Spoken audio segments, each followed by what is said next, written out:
Physics by Shanil Akhtar Malik. Hello friends, I am Shanil Akhtar Malik. Class 12 Physics Chapter number 12 electrostatic का topic आज जो हम discuss करने जा रहे हैं वो है capacitance of parallel plate capacitor. Capacitance parallel plate capacitor की उसको आज हम डिस्कस करेंगे।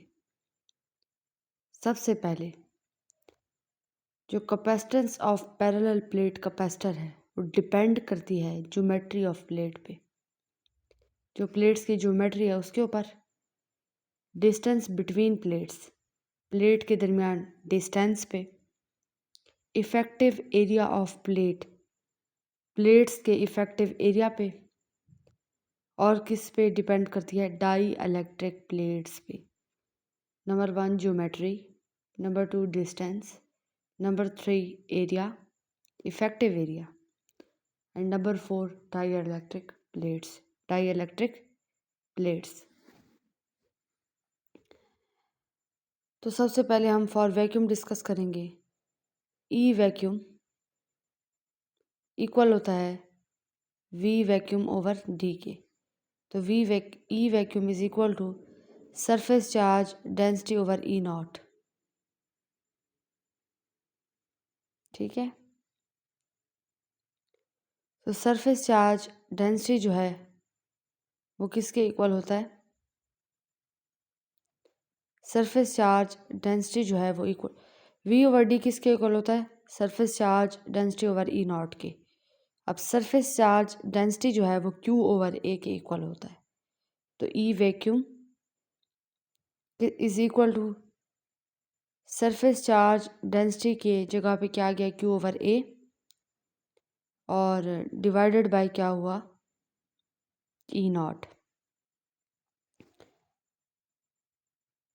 तो हमने क्या लिखा,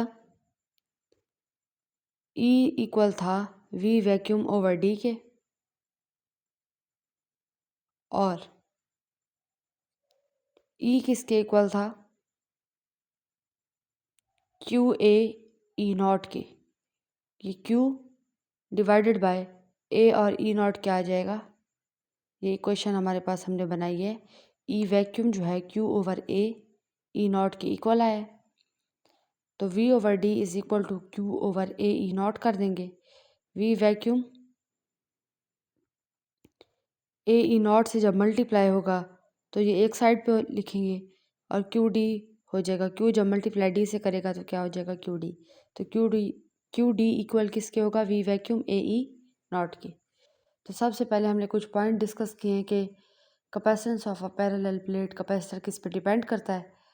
फिर उसके बाद हमने फॉर वैक्यूम डिस्कस किया है कि जो ई है वो वी ओवर डी के इक्वल है, और जबकि ई वैक्यूम जो है वो surface charge density over E not के इक्वल हो जाएगा, क्योंकि वी और डी इसके इक्वल हैं। अब सरफेस चार्ज डेंसिटी जो है हमें पिछले टॉपिक्स में हम डिस्कस करके आए कि क्यू ओवर ए के इक्वल होता है। तो E vacuum Q over A E nought हो जाएगा, ई वैक्यूम फिर इक्वल हो जाएगा Q over A E not के। V over D is equal to Q over A E nought, जब वी ए ई नॉट से मल्टीप्लाई करेगा तो V vacuum A E nought हो जाएगा, और क्यू डी क्या हो जाएगा, साइड पे आ जाएगा। तो ये दोनों एक दूसरे के क्या हो जाएंगे, इक्वल हो जाएंगे। वहाँ हमने वैक्यूम के केस में डिस्कस किया है। अब हम किसके केस में डिस्कस करेंगे, capacitance of capacitor between parallel plate को हम किस में डिस्कस करेंगे, डाई इलेक्ट्रिक मीडियम में डिस्कस करेंगे। तो ई मीडियम इक्वल होगा वी ओवर डी के। E medium is equal to surface charge density E nought E R. Medium के केस में हमने क्या लिखा, ई आर बस हमने लिख देना है। ई आर किसे कहते हैं, रिलेटिव परमिटिविटी को कहते हैं। तो सरफेस चार्ज डेंसिटी हमें पता है क्यू ओवर ए के इक्वल है। E medium is equal to Q over A E nought E R. तो वी मीडियम ओवर डी किसके इक्वल हो गया, Q A E nought E R के, और क्यू ओवर वी। अब इन चारों को हम आपस में क्या कर देंगे, मल्टीप्लाई कर देंगे, तो क्यू ओवर वी हो जाएगा। क्यू यहाँ पे लिखेंगे, वी यहाँ पे मल्टीप्लाई हो रहा है, यहाँ पे आके क्या हो जाएगा, डिवाइड हो जाएगा, is equal to A E nought E R divided by ये वाला डी। तो हमारे पास सी मीडियम क्या आई, C medium is equal to A E nought E R over D आ जाएगी। सी मीडियम का क्या मतलब है, मीडियम ऑफ कैपेसिटेंस। अब देखो ना Q ओवर V किसके इक्वल होता है, C के ना, C is equal to Q over V था, तो Q ओवर V की जगह पे हमने C लिख दिया है, तो C medium is equal to हो जाएगा A E nought E R over D. तो C मीडियम किसके इक्वल है, ई आर वैसे का वैसे, A E nought over D किसके इक्वल है, सी वैक्यूम के इक्वल है। ये पीछे हमने डिराइव किया है, ये सी वैक्यूम के इक्वल है। तो जब हम रिलेटिव परमिटिविटी निकालेंगे तो ई आर इक्वल हो जाएगा सी मीडियम ओवर सी वैक्यूम, यानी capacitance of medium divided by capacitance of vacuum. तो ये इसकी डेरिवेशन थी। डाई इलेक्ट्रिक मीडियम में सारा वही प्रोसीजर था जो कि हमने वैक्यूम के लिए किया है, बस यहाँ पे हम रिलेटिव परमिटिविटी को पुट कर देंगे। फिर हमने एंड में यहाँ ये कहा है कि Q ओवर V जो यहाँ पे C के इक्वल होता है, तो C मीडियम हमने इक्वल किया है A E nought E R divided by D, जो कि हमने कहा C वैक्यूम के इक्वल है। तो कैपेसिटेंस ऑफ मीडियम बराबर यहाँ पे क्या है, कैपेसिटेंस ऑफ वैक्यूम। तो E R is equal to capacitance of medium divided by capacitance of vacuum. तो वैसे कैपेसिटेंस ऑफ जो मीडियम है वो कैपेसिटेंस ऑफ वैक्यूम से कम होनी चाहिए, लेकिन यहाँ पर क्या आ रही है, बराबर है। सॉरी हमने जो पीछे पढ़ा था ना, फोर्स ऑफ मीडियम और फोर्स ऑफ वैक्यूम पढ़ा था, तो वो एक दूसरे के, जो फोर्स ऑफ मीडियम थी वो क्या थी, कम थी फोर्स ऑफ वैक्यूम से।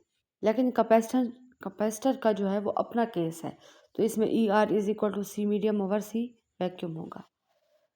उसके बाद हम इस टॉपिक में एक और चीज़ डिस्कस करेंगे,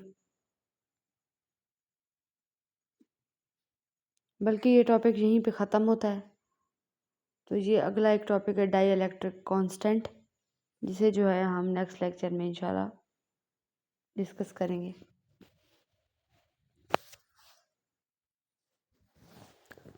तो स्टूडेंट्स, डाई इलेक्ट्रिक कॉन्स्टेंट क्या होता है, the ratio of the capacitance of a parallel plate capacitor with a dielectric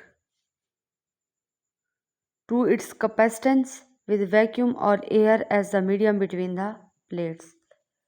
यानी जो पैरेलल प्लेट कैपेसिटर है उसकी रेशियो, उसकी कैपेसिटेंस की रेशियो जब एक डाई इलेक्ट्रिक को वैक्यूम या एयर से हम मीडियम बिटवीन प्लेट्स के अंदर क्या कर देते हैं, प्लेस कर देते हैं, तो वो जो रेशियो निकलती है उसको हम क्या कहते हैं, डाई इलेक्ट्रिक कांस्टेंट कहते हैं। जब एक डाई इलेक्ट्रिक मीडियम को हम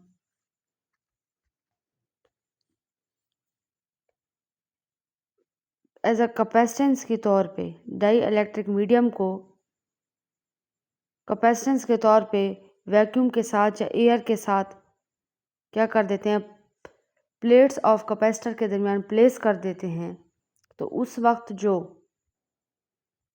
पैरेलल प्लेट कैपेसिटर है उसकी कैपेसिटेंस की जो रेशियो निकलती है उसको हम डाई इलेक्ट्रिक कॉन्स्टेंट कहते हैं। The ratio of the capacitance of parallel plate capacitor when a dielectric medium to its capacitance with vacuum और air as place between the plates.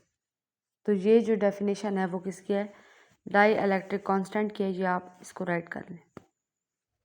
तो ये आज का हमारा टॉपिक था। इस लेक्चर में अगर आपको कुछ समझ ना आई हो तो आप कमेंट सेक्शन में पूछ लीजिएगा, लेकिन ये पूरा टॉपिक मैथमेटिकली था, इसको आपने मैथमेटिकली तौर पे करना है।